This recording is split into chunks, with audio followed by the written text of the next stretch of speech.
Scorzè, Noale, Colle Umberto, 3 aperture nello stesso giorno, 3 realtà che vanno a sostituire attività ormai in crisi irreversibile. Nel Veneto, che cerca di ripartire, il messaggio del colosso del discount Prix Quality, oltre 150 punti vendita all'attivo, è di ottimismo. Perché nei tagli del nastro odierni l'azienda tutta made in Veneto ha compiuto un passo importante, rilevare le realtà precedenti mantenendo i posti di lavoro e assumendo anche nuovi dipendenti. Molta gente che lavorava qui dentro ha mantenuto il posto di lavoro.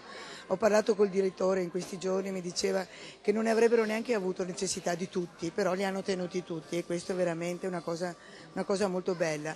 Occupazione mantenuta e sviluppata dunque, ma non solo. Quando un centro così importante chiude e rimane chiuso a lungo può diventare anche un luogo di degrado urbano e quindi c'è anche questo risvolto, il fatto di riavviare un'attività fa sì che riprenda vita, controllo. E poi c'è uno dei punti cardine dell'azienda, nata nel 1971 e guidata dai fratelli vicentini Fosser, l'attaccamento al territorio veneto anche attraverso la solidarietà.